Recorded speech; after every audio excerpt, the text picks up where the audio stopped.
Hey all, welcome back to the Defiant Spirit. I am Baruch Halevi B, and I am your guide on this journey. I am so honored and privileged that you've tuned in, or you continue to tune in to the Defiant Spirit, which is really the summary of my life's passion and work around three areas of interest and commitment and just 25 years of exploration.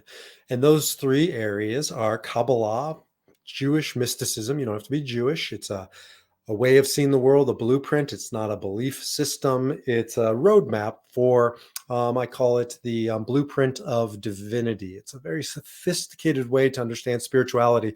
And I think now more than ever relevant to modern seekers who are looking for spirituality where you can turn to the mind, the brain, as much as you do the spirit, because they shouldn't be mutually exclusive. And from a Kabbalistic perspective, they're not. There are different pathways to get to the divine, and very sophisticated, again, practice and philosophy.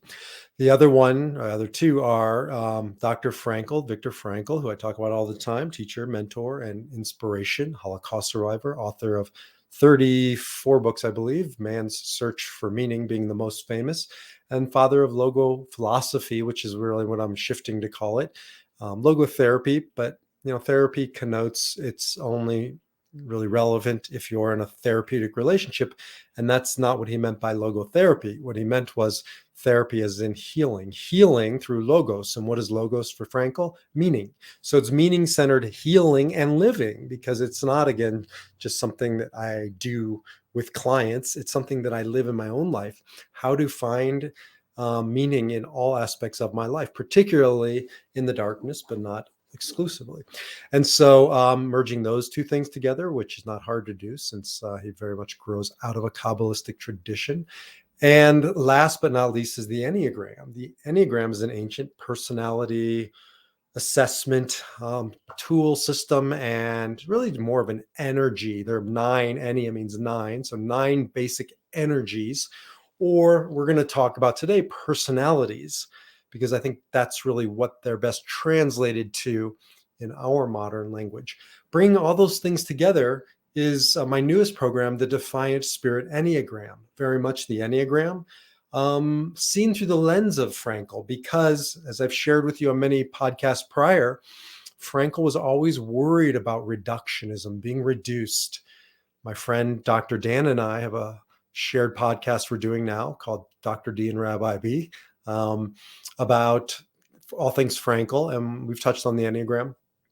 And as I shared in there and other places, Frankl really created logotherapy as a reaction to Freud and to Adler and to the psychotherapeutic traditions of his day, which were reducing people to illness and their parts, the sum of their parts. Your psyche, you are for Freud, you are your id, your ego, your superego. You are these reactions to the world around you.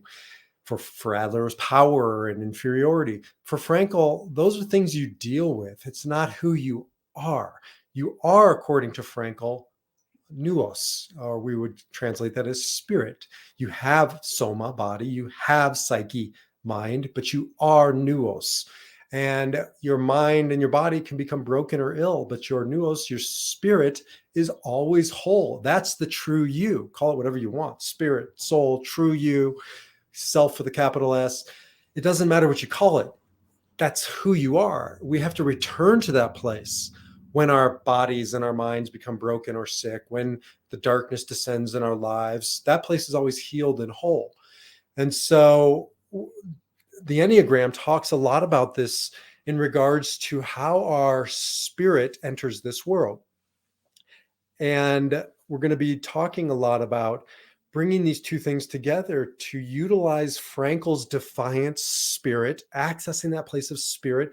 But the Enneagram is really the roadmap, or the how, that we get stuck, separated from our spirit. We end up only seeing ourselves in a particular box or a number.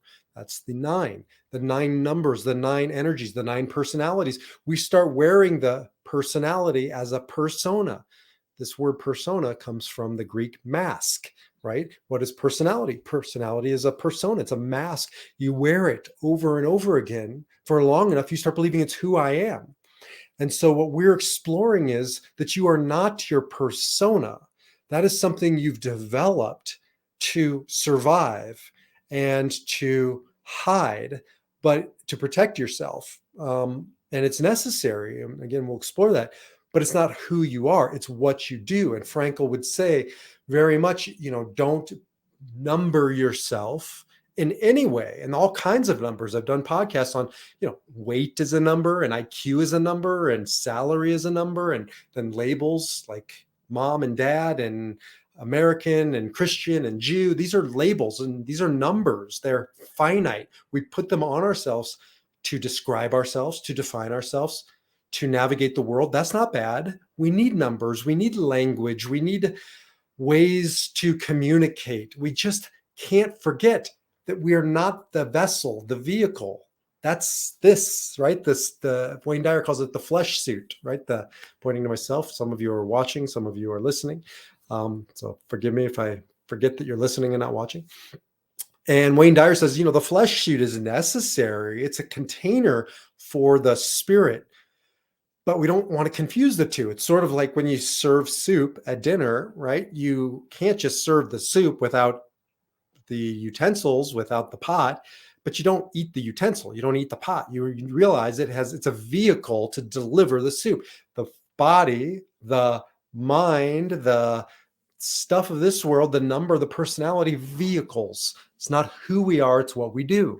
So as we go through the Enneagram, we're going to be exploring and coming back to Enneagram is not who you are, it's what you do. And usually it's the lower side of what you do. It's how we react, would say Frankl, not how we respond. When we respond, we can go to the higher side of our number, of our personality, of our energy type, or we can go over to other numbers and be, because we have all these energies in us, we have all these numbers, we just end up getting lazy or getting stuck in a particular number, and usually not the highest side of the number, but the lowest side. That's our reaction point. And so the work of Defiant Enneagram is to defy our number, to get back to our spirit. And that's what I want to talk about for the remaining time we have in this podcast, is the personality. Choosing the personality will touch upon, I haven't decided if we're going to go down the path of the holy idea, which is how we enter this world, or the unholy masks. They're not bad masks, the personas that we wear, but they're defense mechanisms. They're ways we try to protect ourselves. So let's actually start with neither. Let's start with Jim Carrey. Like, B, how did you get to Jim Carrey? I love this man. Like, I have a spiritual crush on Jim Carrey. I watch videos of him any chance I can get. I respect him beyond words. And if you don't know why, then you need to YouTube Jim Carrey. The guy is a remarkable human being. Why? Because he was on top. I mean, everybody knows Jim Carrey, the comedian. And if you haven't followed him, you might be surprised to realize he did a 180. He was the quintessential, maybe the most successful comedic actor of our time. Him, Robin Williams, which they're not so far apart, a handful of others. Why do I say that? Because Robin Williams, as we all know, came to a tragic end. His life did in 2000. I think it was it 15 at this point. It was a few years ago. And he obviously, as you know by now, took his own life. And it was shocking to us at the time. I remember, again, I think it was 2015. It was the most Googled combination of words of that year, Robin Williams suicide.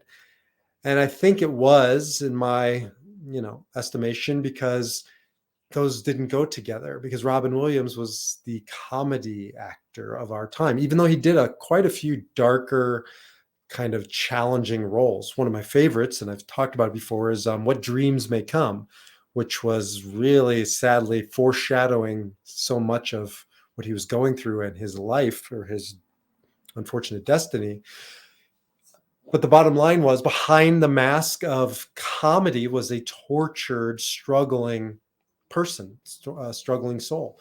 Well, Jim Carrey is very similar. He was wearing a mask. He even did a movie, if you remember, called The Mask, where he would put on a mask and become somebody else. Well, that's true to his life. That's what he was doing in his life. He was wearing a mask, and he talks a lot about YouTube. Some of Jim Carrey's talks about this, how he was becoming or became his persona, but they were never who he was. He was never happy. He said he was always making others happy, trying to be the funny guy, trying to impress, wearing the mask for others, and losing himself. I think I read that he had a shift when his girlfriend died. I think she might have even completed suicide. I don't remember, but he went through some, difficult, dark a difficult, dark period of his life. And he just had it. He was done wearing the mask. He was done pretending. He was done saying, this is who I am, versus this is a mask I have worn. But the world, isn't so forgiving to celebrities, especially when they try and change, when they try and go a different direction in life. And at the time, I don't know if it's still the case, people wrote him off as crazy. He's, the guy's nuts. And he sounded pretty distraught in some of his interviews, but he was going through a lot. And the pressure that's put onto these actors, actresses, celebrities is unbearable. I mean, I think that's why so many of them have taken their lives, like the Marilyn Monroes and the Jim Belushis and the Andy Kaufmans. There's just so much pressure put upon them. And when they want to shift gears, when they want to reimagine themselves, we're not so forgiving. Bottom line is, Jim Carrey took the mask off and is a totally different human being, like 180-degree different than what you had known him if you only knew him as the comedic actor. Again, I say that because it really brought home to me, and I think will help bring home to you, the difference between a personality as a persona and the personality of who I am. So think of now the Enneagram. I'll put up a slide, just a handy dandy slide. I've been working on the Defiant Spirit Enneagram. So I have lots of what I think are great slides. And this one is my own design of the Enneagram, the colors that I've chosen, and the labels I put on them and so forth. I did that so that I can offer it to you and not be in violation of any copyright, but also because I really enjoy bringing this system to life in my kind of Enneagram 8-ish way, where I am, my personality, I'm trying to say it differently, is an 8. I react as an 8. That's my default energy. It's the mask I put on, and it's the challenger at its kind of best. At its worst, it's the controller. But I have come to realize that each one of these types is a different type of persona, different type of mask. So Moses goes up the mountain to meet God in, I think it's in the book of Exodus. It might have been later on, and it says that he's, beaming light when he's coming down the mountain, and the people at the base of the mountain, the Israelites, can't handle it. So he puts on a mask, and he has to wear that mask when he's with the people. And it says, and he takes the mask off, the veil, but it's a mask, when he's with God. And I think of that as our persona, right? That we don't even realize necessarily that when we're with somebody, depending on who that person is, we might be wearing a different persona, a different mask. We have a default that we go to. We don't even realize it. And that's where this comes in. That's where the Enneagram comes in. So you will have a default mask when you are unconscious, on autopilot, in a situation where you don't feel 100% safe. We'll come back to the holy idea maybe another time. I think it's too much for this podcast. So when we're in relationship, when we're in interaction with somebody or out in the world, it doesn't have to just be with another person, but maybe a situation, and we go into fear, we go into vulnerability, when we feel scared, to protect ourselves, we put on the mask, sort of like Moses coming down the mountain. The people couldn't handle him. They couldn't receive his light. And, from this place of almost rejection, When somebody doesn't receive your light, it can feel like a rejection. I think probably one of the greatest rejections in our lives is when you offer yourself to somebody, right? And we can do this in 1,000 different ways, but when you offer yourself, when you put yourself out there, when you make yourself vulnerable and you're not received, or worse yet, you're rejected, right? You're told that it's ugly. And this happens to kids a lot. They'll share something or make themselves vulnerable. I've seen it like in little kids when my kids were younger, and they'll put themselves out there, and the kids around them will laugh at them or make fun of them, or worse yet, call them nasty things or do mean things to them. My God, it's like the worst feeling in the world. You feel exposed and vulnerable. And so you put a mask on to hide real quickly. And you learn from a very early age, or maybe even before you come here, which of these 9 masks is your go-to, is your default. And so it's just this kind of knee-jerk fight, flight, freeze reaction that we put on the mask. And Moses did it. We do it. Kids do it.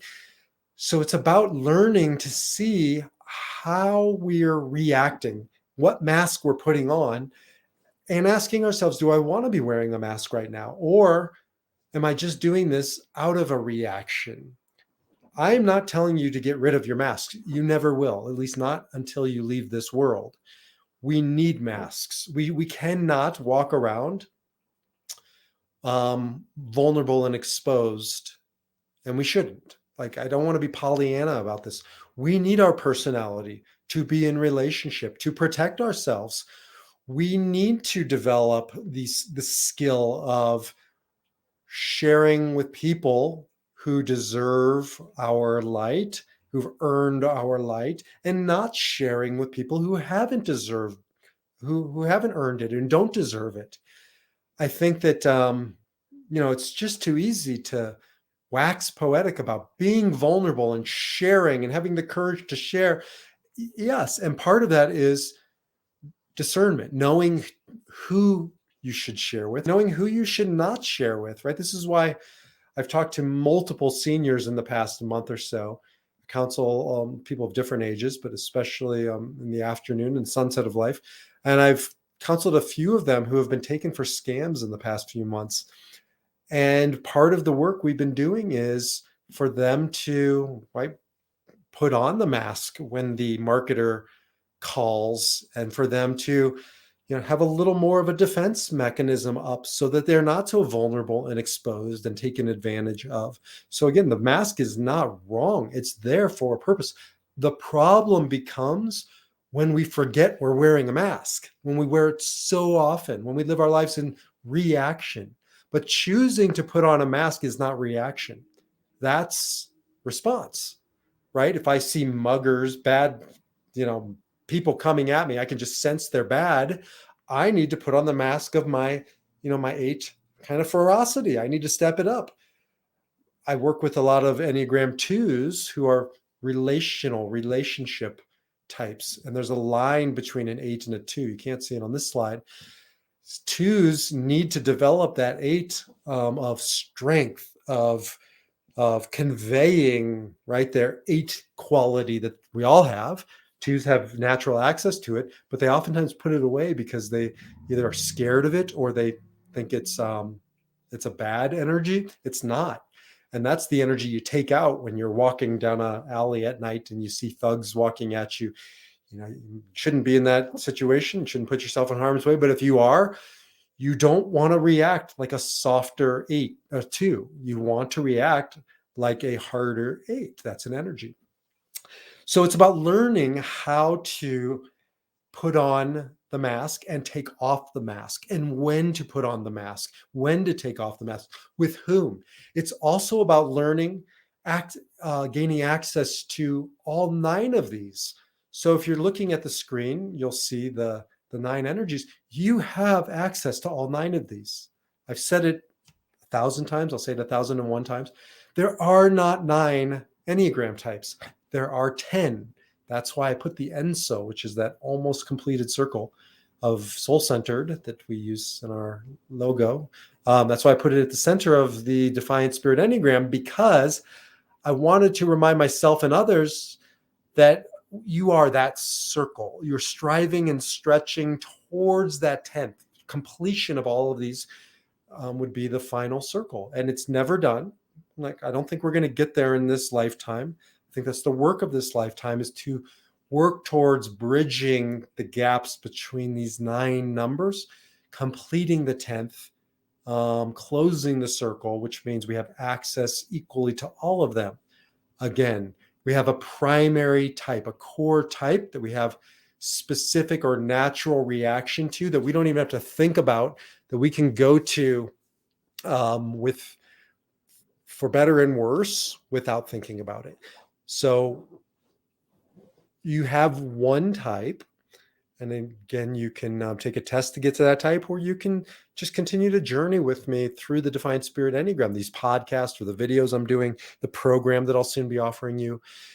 And I think that's probably a better way to discover your type, because I really do believe the Enneagram is about taking back your power, not outsourcing your power, so that if you're dependent on a test to tell you who you are, it sort of defeats the purpose of the Enneagram. I think the work of the Enneagram is to go through all of these, to learn about all of these energies, to see what resonates, what sticks, what makes you nauseous. That's a very good way to determine your type.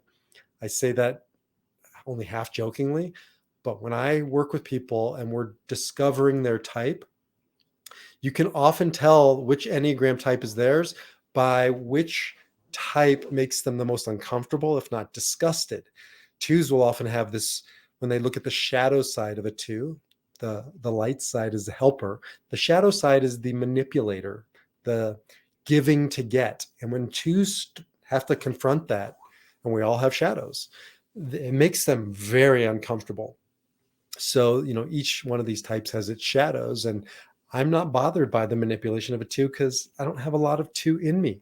I am working on cultivating my 2-ness, that persona, putting on that mask to be able to use it out in the world. And it's truly helpful as an 8 to be able to access my 2, but it doesn't make me uncomfortable because it's not fully mine. Teacher of mine, Rabbi Yitz Greenberg, once said, you're a part of a religion when you're ashamed of it, right?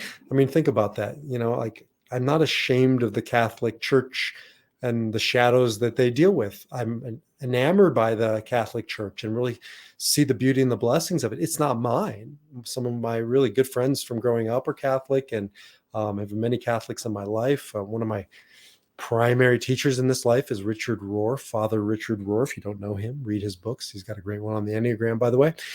So I hear him talk about the shadows of the church, and I can tell it's his religion, because it makes him very uncomfortable, if not outright disgusted. I feel the same about Judaism. Like, I have a very tumultuous relationship with Judaism, but that means I'm in relationship with it. That means I have a relationship with it, because it's deep and complex, and I love the light of it, but I am absolutely disgusted by the shadows. And that's how the Enneagram is yours too, I think, by looking at the shadows and going, ew, yuck. The yuck factor can be as telling of your Enneagram type as the yes factor. That's kind of a catchy way to think of it. The yes factor and the yuck factor. And both of them really have to resonate with you. Again, they're just personas, they're just masks, and we have access to all of them. It's about learning how to access all of them. And that's the work of the Defiant Spirit Enneagram. Let's just run through the mask real quickly. In the final few minutes, I really try and stay around a half hour for the podcast. Maybe the one after this, we'll look at where the masks come from, which is the holy idea. But for now, we'll stick with the types of personas, the types of 9 masks. I'll almost always start with 8, not because it's me, but because in the Enneagram, there's 3 triads. The body or instinct type is 8, 9, and 1. And so it really doesn't make sense to start with 1, because 8, 9, and 1 they're sort of like sisters and brothers. And you have 3 sets of sisters and brothers. So 8 is the mask of, again, the challenger, the persona of, I think of it as the fist, right? Why? In Kabbalah, it says, all infants are born into this world with a closed fist, screaming, fighting the hard side of us. And all corpses leave this world with the soft, vulnerable side of us, the poem. And the work of a lifetime is to learn how to open your hand, according to the mystics, before life opens it for you. Eights go through life with the fist, and that's less vulnerable. It's less sensitive. The work of an eight is to also show their vulnerable side. And so there's a lot of injustice in the world, and there's a lot of fighting, a lot of pushing, a lot of forging ahead. That's kind of the raison d'etre of the reason for being of an eight. Much more complicated than that, but that's kind of a persona in a nutshell, the fist or the palm. 9, the persona is almost the opposite. The palm, because that's, when you go to shake somebody's hand, it comes from this tradition of, I'm showing you I don't have a weapon. Um, I'm empty-handed. I'm open-handed. I'm showing you the vulnerable side. 9 is almost the opposite energy, where it's okay to show your fist. It's okay to challenge, to push back, to cause conflict when the time and occasion calls for it. So it's about putting on the mask of peacemaking. That's why it's called the peacemaker. But there's a time to take off the mask and reveal that 8 energy, and vice versa. The two are next to each other because they complement each other. Number 1, the Enneagram energy of 1 is the reformer, sometimes called the perfectionist. Reformer is more of a positive. Perfectionist tends to be more of a negative. But it's putting on the mask of, I'm here to perfect the world, and I see the world through the lens of perfection. So when they run into imperfection, it really is a struggle for them, and learning how to take the mask of perfection off. But they do perfect the world, and we need them to make the world a better place. 2, the persona helper. I am here to help. I am here to give. I am here to love. Putting on that mask, wearing that persona, that energy, and offering it to the world. Amazing to be nurtured by a 2.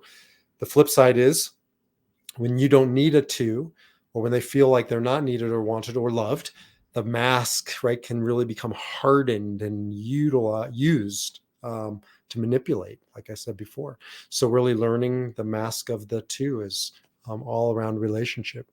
3, as the name usually convey, achiever, achievement, conquest, conquer, create. They are the doers of the Enneagram type, 8s and 3s, but 3s do it more from a place of creation and accomplishment. And we need them. They're successful. The challenge is they're the ones who, they wear the mask long enough, they become human doings and forget that they're human beings. 4s, the individualists, sometimes called the romantic, really lead with their emotion. I feel, therefore I am. So they put on the mask of emotion, and it makes them feel connected, feel original. That's their connection. They want to be originals and unique, and wearing the mask, ironically, of that makes them feel unique. They partially need to remove that mask, realizing that they are unique because of who they are, not because they're special, but because not in their attempt to be special, but they are special and worthy because they are children of the divine. And so getting them to take the mask of originality off, that you can be ordinary and mundane, and that's okay too. 5, the investigator, the thinker, they put on this mask, and they're just in the realm of thought, and they're thinking through. They can solve problems. They're the geeks, the techies, the probably most of the billionaires in this day and age, inventing.